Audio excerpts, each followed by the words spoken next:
लेन then होगा अब और आसान। एनपीसीआई ने लॉन्च किया यूनिफाइड पेमेंट इंटरफेस। एक ही नंबर से कर पाएंगे सभी लेन देन। टाटा स्टील ने अपना लॉन्ग प्रोडक्ट बिजनेस ग्रैबल को बेचा। 40 करोड़ पाउंड में हुई स्कंथॉर्प प्लांट की डील। बाजार में निचले स्तरों से शानदार रिकवरी। सेंसेक्स करीब 500 पॉइंट सुधरा। निफ्टी भी पहुंचा 7,700 के करीब। गोल्ड बॉन्ड लॉन्च पर फंसी सरकार। रिजर्व बैंक ने चेताया, मैच्योरिटी के वक्त दाम बढ़े तो होगी मुसीबत। सीएनबीसी आवाज एक्सक्लूसिव। तमिलनाडु में भी शराब पर रोक की आशंका से मिलकर शेयर टूटे। एआईएडीएमके और डीएमके ने भी किया पूरी तरह से रोक का वादा। आवाज अड्डा पर देखिए बड़ी बहस, कितनी कारगर होगी शराबबंदी। नेशनल पेमेंट कॉर्पोरेशन यानी एनपीसी लेन देन को आसान बनाने के लिए नई पहल यहां की गई है। एनपीसी ने दुनिया का पहला यूनिफाइड पेमेंट इंटरफेस लॉन्च कर दिया है, जिससे लेन देन के लिए बैंक अकाउंट की जरूरत नहीं होगी। इसमें लेन देन के लिए सिर्फ एक नंबर होगा और पेमेंट का ये सिस्टम कितना कारगर होगा कैशलेस इकोनॉमी की दिशा में अगर हम देखें तो ये आखिर कितना बड़ा कदम है। क्या इससे मोबाइल वॉलेट्स कंपनियों को नुकसान होगा और क्या नए सिस्टम से सुरक्षा के लिए कोई बड़ी चिंताएं भी पैदा होंगी? इन तमाम मुद्दों पर हम करेंगे चर्चा और इसी पर बात करने के लिए हमारे साथ आज शो पे जुड़ रहे हैं रुंगटा सिक्योरिटीज के सीएफपी हर्षवर्धन रुंगटा और साथ ही हमारे साथ जुड़ रहे हैं national payment council of India के चेयरमैन और एमडी इट्स कैश के मिस्टर नवीन सूर्य और साथ ही साइबर सिक्योरिटी कंपनी लुसिडिस के एवीपी राहुल त्यागी। आप तीनों का इस शो में स्वागत है। तो चर्चा को आगे बढ़ाते हैं और इस खबर को विस्तार से हम समझते हैं, क्या खूबियां हैं इसकी जानने के लिए बात करते हैं हमारे सहयोगी धीरज अग्रवाल से। धीरज, पहला सवाल आपसे मैं यही पूछना चाहूंगी कि आखिर यूनिफाइड पेमेंट इंटरफेस यूपीआई है क्या? देखिए, ये जो यूपीआई यूनिफाइड पेमेंट इंटरफेस है, ये एक तरीके से आप इसे बैंकिंग की नई क्रांति कह सकते हैं और ये जो क्रांति आएगी ये मोबाइल फोन के जरिए आने वाली है। यानी कि मोबाइल फोन ही इस नए इंटरफेस का आधार होने वाला है और इसकी मदद से जब आप पैसे का लेन देन करेंगे तो ये बिल्कुल उतना ही आसान हो जाएगा जितना कि आप मोबाइल से एक एसएमएस भेजते हैं। इसमें ये होगा कि आपको किसी भी क्रेडिट कार्ड, डेबिट कार्ड या ई वॉलेट की जरूरत नहीं होगी, बल्कि बैंक से आपको एक यूनिक नंबर या यूनिक एड्रेस जिसे आप कह सकते हैं वो मिलेगा और इसके जरिए आप एक से ज्यादा बैंक अकाउंट भी लिंक कर सकेंगे। इससे जो सर्विस आपको मिलेगी वो 24/7 यानी कि पूरे दिन भर मिलेगी, साल भर मिलेगी और ये रियल टाइम होगी। यानी कि इसके जरिए जो पैसे का लेन देन होगा उसमें आपको ज्यादा इंतजार नहीं करना पड़ेगा। लेकिन धीरज, इसके ऑपरेशंस को लेकर अगर मैं थोड़ा और समझना चाहूं तो ये बताएं कि ये आखिर काम कैसे करेगा और इसके फायदे क्या होंगे? देखिए, अगर आप किसी भी मान लीजिए मिसाल के तौर पर किसी टैक्सी ड्राइवर को पेमेंट करना है या किसी किराना दुकानदार को पेमेंट करना है तो आपके पास जो आपका वर्चुअल एड्रेस या वर्चुअल नंबर है, आप जिसे पेमेंट करना है उसे वो एड्रेस दे देंगे और जैसे ही वो व्यक्ति उस एड्रेस पर अपने पैसे की मांग करेगा, चाहे वो अमाउंट कुछ भी हो, आपके पास आपके मोबाइल पर एक वेरिफिकेशन, एक ऑथेंटिकेशन के लिए मैसेज आएगा और जब आप उस ऑथेंटिकेशन की प्रोसेस को पूरा करेंगे, अपना पासवर्ड डालेंगे, तो जिस व्यक्ति ने आपसे पैसे की मांग की है उसे वो पैसे उसके अकाउंट में ट्रांसफर होकर मिल जाएंगे। तो ये पूरा प्रोसेस जो है रियल टाइम होगा, इसमें बहुत ज्यादा समय नहीं लगेगा और सबसे बड़ी बात यह है कि न ही आपके कैब एग्रीगेटर को और न ही आपके कैब ड्राइवर को आपके बैंक डिटेल्स की जानकारी मिलेगी, यानी कि ये काफी हद तक सेफ भी रहेगा। बिल्कुल, एक तरह से आपका एक वर्चुअल एड्रेस आपको दे दिया जाएगा। शुक्रिया इन तमाम डिटेल्स के लिए धीरज। लेकिन यहाँ पर देखते हैं कि नेशनल पेमेंट कॉर्पोरेशन के चेयरमैन एपी होता और यूआईडीआई के पूर्व चेयरमैन नंदन नीलेकणी का यूआईपी के बारे में क्या कहना है। By June end, all the 29 banks who had initially opted for UPI would be ready. Thereafter, we would be expanding. UPI has certain new features like immediate collect, virtual address, single-click two-factor authentication, the four-party model in the sense one bank can acquire the customer of other banks purely for the purpose of payment services. When you make a payment or when you get a request, you can use the Aadhaar number, of course, but you can also use the standard bank account number, IFSC code. You can use the mobile number. You can use the debit card number, let's say RuPay card, or you can use something very revolutionary called the virtual payment address, which allows you to create your own addresses, which ultimately link to an account, but you don't have to expose your customer number or customer details to the merchant. तो यहाँ पे आपकी लेन then की प्रक्रिया को आसान बनाया जाएगा, लेकिन यूपीआई आने से आपकी और हमारी जिंदगी कैसे आसान हो जाएगी? हम कैसे ऑनलाइन ट्रांजैक्शन कर सकेंगे, पेमेंट कर सकेंगे आसानी से और बिना किसी रिस्क के? इसी पर अब बात करते हैं। सबसे पहले पेमेंट काउंसिल ऑफ इंडिया के चेयरमैन मिस्टर नवीन सूर्या से मैं पूछना चाहूंगी, सर कितना रेवोल्यूशनरी आइडिया है ये? मुझे ये बताइए कि इससे हमारे पेमेंट करने का जो तरीका है वो आखिर कितना बदल जाएगा? देखिए, ये एक बहुत ही बड़ा रेवोल्यूशनरी आइडिया है और इससे पूरे इंडिया में जो कैशलेस पेमेंट है वो बहुत ही चेंज होने वाला है। आप इस पूरी सर्विस को एक बहुत सिंपल ईमेल सर्विस के जैसे आप जोड़ सकते हैं। जैसे अगर आप एक जीमेल एप्लीकेशन डाउनलोड करते हो आप ईमेल का, फिर आपके पास ईमेल आईडी चाहे कोई भी सर्विस प्रोवाइडर का हो या अपनी कंपनी का हो, वो आपको ऑप्शन देता है कि आप उसको उसके अंदर कॉन्फ़िगर कर सकते हो और आपके एक ऐप से कोई भी ईमेल आईडी आपको मिल जाता है, आप ईमेल रिसीव कर सकते हो और भेज सकते हो। वैसे ये जो सर्विस है उसका जो ऐप है वो कोई भी बैंक जो ये सर्विस ऑफर करती है उसका आप ये ऐप डाउनलोड कर सकेंगे। उसके अंदर आप कोई भी बैंक अकाउंट अपना आप लिंक कर पाएंगे, चाहे वो उसी बैंक का हो या कोई दूसरी बैंक का हो, प्रोवाइडेड कि वो एनपीसीआई से जुड़ा हो। उसके सारे बैंक के अकाउंट के थ्रू आप पैसा भेज सकते हैं या रिसीव कर सकते हैं। और जैसे मिस्टर होता ने भी अपने इंटरव्यू में बताया कि इसमें एक सबसे बड़ा नया फीचर है। आपने अभी तक बहुत सारे रेवोल्यूशन देखे हैं जिसके अंदर आप पैसा भेज सकते हो, लेकिन पहली बार एक ऐसी सर्विस चालू हुई है जिसमें आप पैसा रिसीव कर सकते हो या रिक्वेस्ट पैसा लेने की भेज सकते हो। तो उसको मैं एक और चीज से जोड़ना चाहूंगा। अपनी कंट्री में सबसे बड़ी चुनौती है कि इतने सारे रिटेलर जिनके पास पॉइंट ऑफ सेल टर्मिनल नहीं है डेबिट या क्रेडिट कार्ड एक्सेप्ट करने के लिए, और वो जो मॉडल है अभी भी ग्लोबल स्टैंडर्ड से बहुत पीछे चल रहा है। तो इसमें जो छोटा छोटा लेन देन होता है आपके ग्रोसरी स्टोर से या मॉम एंड पॉप स्टोर से, अगर उनके पास सिर्फ एक फोन है, उस पर उन्होंने अपनी बैंक की एप्लीकेशन डाउनलोड कर ली, और कोई भी कस्टमर जो आता है जिसके पास बैंक अकाउंट है और उसके पास मशीन है या नहीं है पॉस मशीन, वो अगर समझो ये कोई रिटेल आउटलेट है ABCD, वो अपना एक ईमेल जैसा एड्रेस बना सकता है ABCD@ जो भी बैंक है उनकी उसका .com। Now I as a customer जब मैं उसके पास जाता हूँ, मेरे पास चाहे डेबिट कार्ड है, क्रेडिट कार्ड है या नहीं है, बट मेरा बैंक का अगर ये एप्लीकेशन है, तो वो वाला जो सामने वाला मर्चेंट है मुझे सिर्फ एक रिक्वेस्ट भेज सकता है मेरे एड्रेस पे, लेट्स से Naveen@XYZ बैंक जिसमें मेरा पैसा है जी। जैसे ही मुझे वो मैसेज मिलता है और वो अमाउंट का रिक्वेस्ट आता है, मुझे सिर्फ एक पिन अपना कंफर्म करना है और वो पैसा उस सामने वाले रिटेलर को रियल टाइम उसके बैंक अकाउंट में मिल जाएगा और उसको वो कंफर्म कर सकता है। तो आप ये सोचिए कि इतने सारे जो रिटेलर हैं, 10 मिलियन से ज्यादा अपने यहाँ रिटेलर है, और उसमें से 99% लोगों के पास अभी तक मशीन नहीं है, तो ये पैसा कोई भी वैल्यू का हो इमीडिएट रियल टाइम मिल सकेगा उनको, और बहुत ही कम कॉस्ट में मिलेगा उनको ये पैसा। तो उसके तरीके से ये बहुत बड़ा रिवोल्यूशनरी आइडिया है और आपका जो कैशलेस मूवमेंट है जी, वो उसकी तरफ हम बढ़ेंगे। बिल्कुल बिल्कुल हर्ष, लेकिन अब तक हमने देखा था कि मोबाइल वॉलेट आने से एक तरह से हमारा पेमेंट करने का जो ट्रेंड है काफी हद तक आसान हो जाएगा। यूपीआई आने के बाद हम इस ट्रेंड में किस तरह का बदलाव देखेंगे? कितना अलग या कितना और इजी हो जाएगा हमारे लिए इस्तेमाल करना और ट्रांजैक्शंस करना? कविता, अगर हम मोबाइल वॉलेट्स की बात करें जो आज की तारीख में एग्जिस्टेंट हैं, तो उनमें आप देखेंगे जो वो मोबाइल वॉलेट ऑपरेटर हैं उनके जो टाइप्स होते हैं वो आप उन्हीं को पेमेंट कर सकते हैं, और उसमें आपको पहले अपने बैंक में से पैसे निकाल के आपको वॉलेट में रिफिल करना रहता है। सो आपके वॉलेट में पैसे आ गए और फिर वहां से आपने कोई ट्रांजैक्शन किया तो जो मर्चेंट्स रजिस्टर्ड हैं उसी वॉलेट प्रोवाइडर के साथ में आप उन्हीं के साथ ट्रांजैक्शन कर सकते हैं। अब यूपीआई एक स्टेप फर्दर जाता है, वो एक यूनिफाइड पेमेंट प्लेटफॉर्म है, इंटरफेस है। सो वहां पे अभी बात हो रही है 29 बैंक्स रजिस्टर हो रहे हैं, तो आपका अकाउंट एक XYZ बैंक में है, आपने वो बैंक अकाउंट को उस प्लेटफॉर्म वो इंटरफेस पे आपने लिंक कर दिया। सो और आपके दूसरे अकाउंट्स भी हो सकते हैं, आपके एक हो सकता है स्टेट बैंक में, हो सकता है एक आपका HDFC, एक ICICI बैंक्स में हो सकते हैं जी। तो आप वो प्लेटफॉर्म पे जाते हैं और अपने अकाउंट लिंक कर देते हैं आपके मोबाइल नंबर के साथ में। फिर जो सामने जो आपका वेंडर है जिसके साथ आपने कोई ट्रांजैक्शन किया, हमने बात की ऑटो रिक्शा या टैक्सी ड्राइवर्स या कोई मर्चेंट की बात की, जो दुकानदार ग्रोसर्स हैं, उनके पास भी सेम प्लेटफॉर्म रहेगा।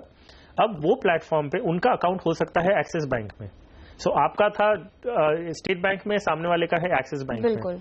अब ये एक यूनिफाइड प्लेटफॉर्म है, तब वो एक रिक्वेस्ट भेजते हैं कि आपने इतने की सामान खरीदा है तो आप इतना रुपए हमें ट्रांसफर करिए। आप अपने प्लेटफॉर्म पे जाते हैं और उसे कंफर्म करते हैं ट्रांजैक्शन को। बेसिकली क्या हो गया, जब आप मोबाइल वॉलेट्स पे थे जो एग्जिस्टेंट है वो रिस्ट्रिक्टेड मर्चेंट्स के पास रहते थे, वो आपके अकाउंट में से पैसे आपको ट्रांसफर करके रखने पड़ते थे और फिर वो ट्रांजैक्शन होता था। अब ये एक स्टेप फर्दर जाते हुए उसे एक यूनिफॉर्म प्लेटफॉर्म बना दिया जिसमें सारी बैंक्स कनेक्टेड हो गई।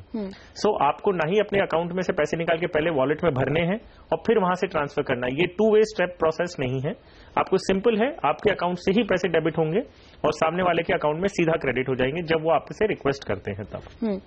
बिल्कुल। अब चूंकि राहुल ये एक यूनिफाइड प्लेटफॉर्म दिया जा रहा है, मेरी बैंक डिटेल्स यहाँ पे होंगी और जैसे कि अब तक हम पढ़ रहे हैं कि 29 बैंक्स यहाँ पर होंगे, मेरी ट्रांजैक्शंस को लेके अगर मैं रिस्क के बारे में पूछना चाहूँ तो किस तरह के रिस्क होंगे? देखिए, सबसे पहले अगर हम ट्रांजैक्शन की किसी बात करें तो ये सारे जो ट्रांजैक्शन होते हैं it is same like the previous banking.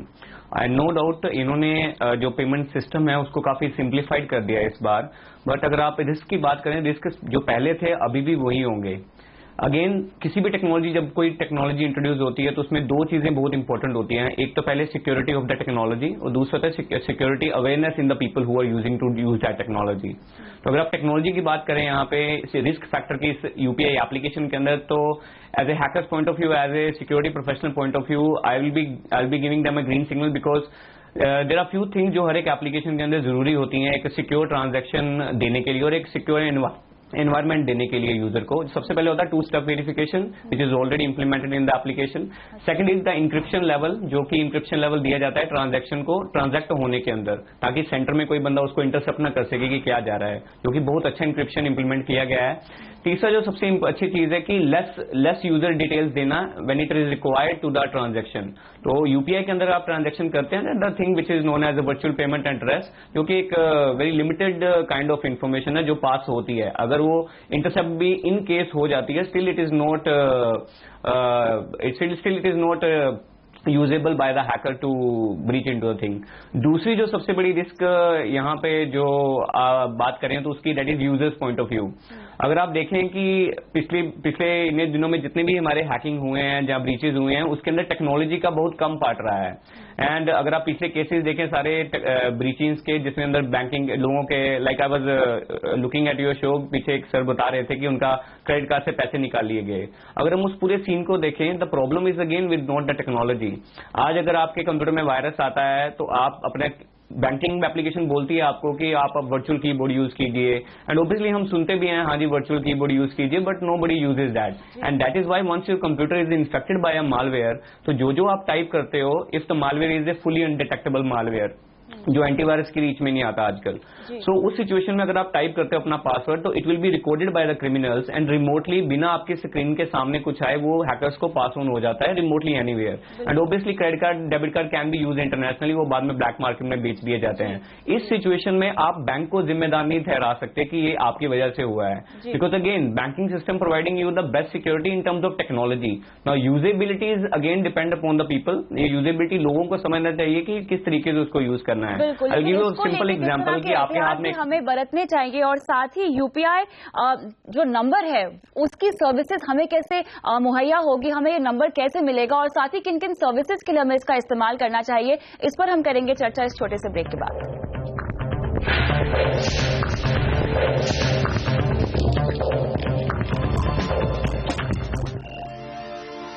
Welcome back. Your money में आज हम चर्चा कर रहे हैं यूपीआई पर, और मेरे साथ बने हुए हैं हर्ष रुंगटा, साथ ही मेरे साथ बने हुए हैं पेमेंट काउंसिल ऑफ इंडिया के चेयरमैन और इट्स कैश के एमडी नवीन सूर्या, और साइबर सिक्योरिटी कंपनी लिसिडिस के एवीपी राहुल त्यागी।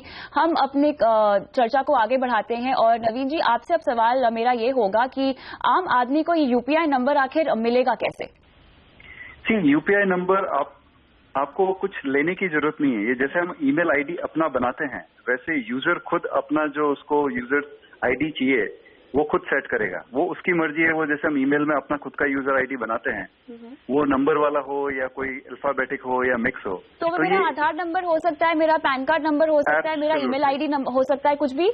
एब्सोल्युटली। सो आपको इसमें चॉइस मिल रही है कि आपको क्या याद रखना है और क्या चीज आपको सेटअप करनी है जो आपको याद रहे, और उसके अंदर में आप अलग अलग बैंक अकाउंट यूज कर सकते हैं, और आप एक यूनिक डिजिटल आईडी के अंदर मल्टीपल बैंक्स भी उसके अंदर सेट कर सकते हैं। ओके, तो मुझे ये जानकारी जो मैं नंबर सेट करूंगी वो जानकारी तमाम बैंकों को देनी होगी? नहीं, आप जिस एप्लीकेशन को डाउनलोड करेंगे उस एप्लीकेशन के थ्रू वो जानकारी ली जाएगी, और वो एप्लीकेशन की इंफॉर्मेशन जो है वो सिर्फ एनपीसीआई के पास रहेगी। ओके, मुझे ये बताइए हर्ष, चूंकि अभी इसके इस्तेमाल से हम डेबिट कार्ड, क्रेडिट कार्ड का इस्तेमाल एक तरह से नहीं होता हुआ देखेंगे, ऑपरेशन के लिहाज से मुझे किस किस ट्रांजैक्शन के लिए इसका इस्तेमाल करना चाहिए? वेल कविता, आई थिंक अगर ये स्प्रेड हो जाता है, जो सारे वेंडर्स हैं सभी अगर इसको डाउनलोड करते हैं और इसका यूज करना चालू करते हैं, सो आई थिंक ये हर ट्रांजैक्शन के लिए यूज हो सकता है। हमने बात की टैक्सी ड्राइवर्स हैं, आपके मर्चेंट्स हैं, सो एसेंशियली क्या इशू है कि आप वो प्लेटफॉर्म को डाउनलोड करें। वो प्लेटफॉर्म के ऊपर आप जब अपनी आईडी क्रिएट करते हैं, जैसे अभी हमने सुना कि आप अपना आधार कार्ड दे सकते हैं, कोई भी पैन नंबर हो, एनीथिंग जो आपको आइडेंटिफाई करना इजी हो, तो ये अगर इतना सिंपल प्रोसेस है तो कोई भी अगर इसे डाउनलोड करके अपने पास रख सकता है। अब ये क्वेश्चन है कि वो यूज करना चाहता है कि नहीं, क्योंकि हमने बात की कि ये eventually bank to bank transfer ही है। सो कई लोग ऐसे हैं जो कैश में ही ट्रांजैक्शन करना चाहते हैं, तो वो एक्सेप्ट नहीं करेंगे। अदर देन दैट, अगर आपको जो भी चीज आप अगर बैंक टू बैंक यूज करते थे तो वो तो आज भी आप यूज करना शुरू कर सकते हैं। इशू ये हो जाएगा कि जो आप परचेस जब कैश में करना चाहते हैं और सामने वाला लेना भी कैश में ही चाहता है, बैंक में उसे रिफ्लेक्ट नहीं करना चाहता है, तभी आप इसे यूज नहीं कर पाएंगे। Other than that I think ये कोई भी यूज कर सकता है। नवीन जी, यहाँ पर अगर मैं मोबाइल वॉलेट्स पे थोड़ा सा और फोकस करना चाहूँ तो खबरें हमने ये भी देखी है कि इनका चलन बिल्कुल रुक जाएगा, लोग इस्तेमाल नहीं करेंगे, लेकिन किस तरह के इंटीग्रेशन, चूंकि आपसे मेरी बात हुई थी, आपने बताया कि मोबाइल वॉलेट एक तरह से इंटीग्रेट करके यूपीआई में काम करेंगे और पूरे पेमेंट कल्चर में बदलाव देखेंगे। ये इंटीग्रेशन कैसे होगा और इसका क्या मतलब होगा?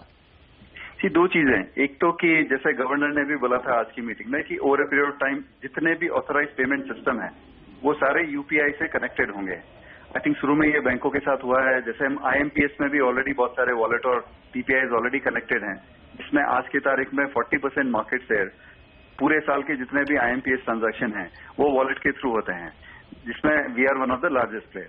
अभी जहां तक ये सिचुएशन है कि वो बंद हो जाएंगे इसके आने से, आई डोंट थिंक सो। जैसे अगर आप ऐसे देखें तो हम बोलेंगे कि क्रेडिट कार्ड के बाद में डेबिट कार्ड आया तो क्रेडिट कार्ड बंद हो जाना चाहिए थे, या नेट बैंकिंग जितने भी डेबिट कार्ड आए तो नेट बैंकिंग बंद हो जाना चाहिए था, वैसा नहीं होता है। दूसरा क्या है कि जैसे हमने शुरू में बताया था कि जो bank to bank account transfer है उसमें कुछ चीजें कॉम्प्लिकेटेड थी, जिसके लिए कस्टमर वॉलेट करते थे, शायद वो यूजर अगर उनको ये सर्विस ज्यादा कन्वीनियंट लगे तो वो यूज करेंगे। लेकिन हमको ये नहीं भूलना चाहिए कि आज की तारीख में इंडिया में करीब 70% ऐसे लोग हैं जिनके पास डेबिट या क्रेडिट कार्ड नहीं है, और उनको डिजिटल पेमेंट अगर करना है, और काफी सारे कस्टमर हैं जिनको अभी भी बैंक अकाउंट से अकाउंट करने में, ट्रांसफर में थोड़ा सा हेजिटेशन है, और बहुत सारे ऐसे कस्टमर हैं इंडिया में जो let's say income tax exempt income में आते हैं और उनकी सारी इनकम अभी भी उनके पास कैश में आती है, जो ऑर्गेनाइज सेक्टर में भी है। नाउ ये जितने भी कस्टमर्स हैं, जैसे हमारी कंपनी उनके सारे जितने भी कस्टमर हैं उनका मनी ट्रांसफर का काम करती है जी। तो उनको अगर डिजिटाइज करना है अपना पैसा तो उनके लिए सिर्फ वॉलेट एक ऑप्शन बचता है। तो हमारा तो मानना है कि इससे वॉलेट का बिजनेस और भी बढ़ेगा, क्योंकि इसके थ्रू वॉलेट जो है वो इंटर ऑपरेबल हो जाएगा। जो मर्चेंट आज वॉलेट के पास डायरेक्टली नहीं है, जो उसको एक्सेप्ट नहीं कर सकता है पेमेंट, उसके पास भी अपने बैंक अकाउंट में पैसा आने का ये एक जरिया हो जाएगा। और जिस इंटीग्रेशन, जैसे आईएमपीएस में इंटीग्रेशन हुआ है एनपीसीआई के थ्रू, वैसे ही यूपीआई में एनपीसीआई के थ्रू और बैंक पार्टनरशिप्स के थ्रू ये पार्टनरशिप्स हो जाएगी। तो मुझे उसमें कोई दिक्कत नहीं लगती है। जैसे मिस्टर होता ने भी बताया अपने इंटरव्यू में कि इमीडिएटली पहले 29 बैंक, तो अल्टीमेटली जहां पैसा जाएगा वहां तो बैंक अकाउंट में ही जाएगा। तो सबसे पहले सारे बैंक अकाउंट लिंक हो जाएंगे पैरेलली। जैसे हमारी एसोसिएशन ऑलरेडी एनपीसीआई और आरबीआई और सब भी रेगुलेटर्स के साथ काम कर रही है, over a period of time parallelly सारे इंटीग्रेशन, जितने भी कस्टमर है, चाहे उनके पास वॉलेट हो, क्रेडिट कार्ड हो, डेबिट कार्ड हो, जहां तक मेरा मानना है इवेंचुअली कस्टमर की चॉइस होगी, उसको बैंक अकाउंट यूज करना है, डेबिट कार्ड करना है, क्रेडिट कार्ड करना है या वॉलेट यूज करना है, उनकी चॉइस होगी। उनको सिर्फ अपना एक सिंपल सा आइडेंटिफिकेशन याद रखना है। एब्सोल्युटली। लेकिन इन सब के चलते वो कौन कौन से जरूरी कदम होंगे सिक्योरिटी को लेके, सेफ्टी को लेके, जो आपको तुरंत प्रभाव से उठाने चाहिए, इस पर हम करेंगे चर्चा इस छोटे से ब्रेक के बाद।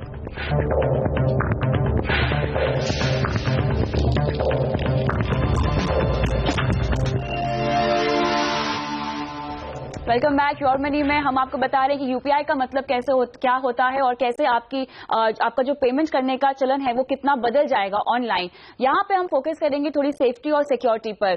राहुल त्यागी हमारे साथ है। राहुल, आपसे अब ये समझना चाहेंगे कि वो कौन से जरूरी कदम है जो हमें उठा लेने चाहिए अगर हम यूपीआई के जरिए कोई ट्रांजैक्शन करते हैं। मेरी सिक्योरिटी को लेके मुझे क्या क्या चीजें इंश्योर कर लेनी चाहिए? देखिए, सबसे पहले तो मैं जो पहले बोला मैं अभी वही रिपीट करना चाहूंगा कि there is no problem in the technology. तो टेक्नोलॉजी के अंदर कोई प्रॉब्लम नहीं है। जो सेम सेफ्टी मेजर्स जो आप ऑनलाइन बैंकिंग के लिए, ई वॉलेट्स के लिए लेते थे पहले, तो वही आपको लेने पड़ेंगे। मैं वो आपके लिए रिपीट कर सकता हूं in case people forgot that. First of all कि आप ये समझिए कि प्रॉब्लम एप्लीकेशंस के अंदर कम होती है, प्रॉब्लम आपके मोबाइल यूजेज के अंदर होती है। Most of the people install unauthenticated application. अगर आपने देखा होगा एंड्रॉइड फोन्स के अंदर आप अपने बच्चे को फोन दे देते हो, उसी पे आप ऑनलाइन बैंकिंग करते हो, उसी पे वो गेम खेल रहा है अननोन सोर्सेज से एक एपीके इंस्टॉल करके। तो ऑब्वियसली वो जो अननोन सोर्सेज से एप्लीकेशन इंस्टॉल की है वो दैट कैन टेक ये entire access your mobile anywhere else. जिससे आप वो आपके एसएमएस देख सकते हैं, जिससे आपका वो ऑनलाइन बैंकिंग का क्रेडेंशियल स्टील कर सकते हैं।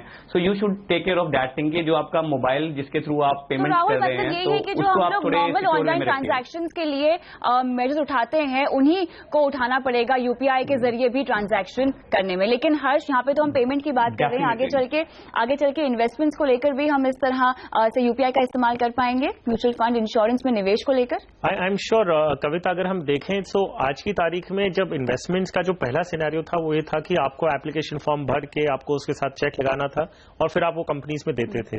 अब हमने ऑलरेडी एक ऑनलाइन प्लेटफॉर्म्स देख लिए हैं जो एमएफ यूटिलिटी है, आप ये स्टार एमएफ जो BSE star MF online platforms हैं, वो अगर हम देखें तो इसमें ऑलरेडी एक कन्वीनियंस ऑनलाइन ट्रांजैक्शन का हो चुका है। अब ये एक स्टेप फर्दर होगा डेफिनेटली कि आप अगर अपना कोई इंश्योरेंस का प्रीमियम भरना चाहते हैं, सो जहां हमने बात की कि मर्चेंट आपसे एक रिक्वेस्ट मांगता है कि आपको पेमेंट करना है, आई एम श्योर ऐसा ये भी फैसिलिटी होगा कि आप अपने पॉलिसीज या अपने जो म्यूचुअल फंड के इन्वेस्टमेंट्स हैं या कोई भी अलग तरीके का निवेश करना चाहते हैं वो आप अपने इसी प्लेटफॉर्म से आप निवेश कर सकते हैं और वो आपके बैंक से डायरेक्ट निकल जाएगा। सो आई थिंक ये एक जरिया, एक माध्यम होगा जिससे आप इन्वेस्टमेंट्स या पेमेंट्स जो करना चाहते हैं वो सारा यूनिफाइड हो जाए। सो आई थिंक ये उसका एग्जैक्ट पर्पस है, कन्वीनियंस। और कन्वीनियंस अगर आता है इसी प्लेटफॉर्म पे टेक्नोलॉजी को देखते हुए, सिक्योरिटी को देखते हुए, सो आई एम श्योर कि बिसाइड्स जो आपके खर्चे हैं आप इन्वेस्टमेंट्स भी इसी प्लेटफॉर्म पे कर पाएंगे। बिल्कुल, आई थिंक पूरा यूपीआई का फंडा यही है कि एक तरह से आपको पेमेंट करने के लिए सहूलियत दी जाए, कन्वीनियंस दी जाए। सेफ्टी भी यहाँ पर एक बहुत बड़ा इशू है जो कि राहुल ने हमें समझाया कि जिस तरह से आप ऑनलाइन ट्रांजैक्शन करते हैं वैसे ही आपको इस पर ट्रांजैक्शन करना है। बहुत बहुत शुक्रिया इसी नोट पर आप तीनों का हमारे साथ जुड़कर इस खास चर्चा में शामिल होने के लिए। तो यूनिफाइड पेमेंट इंटरफेस आगे चल के कैशलेस इकोनॉमी का जो सपना हमारी सरकार देख रही है उसको एक कदम और आगे ले जाता है। बहुत बहुत शुक्रिया इस पूरी पेशकश पर हमारे साथ जुड़ने के लिए। इजाजत दीजिए मुझे, नमस्कार।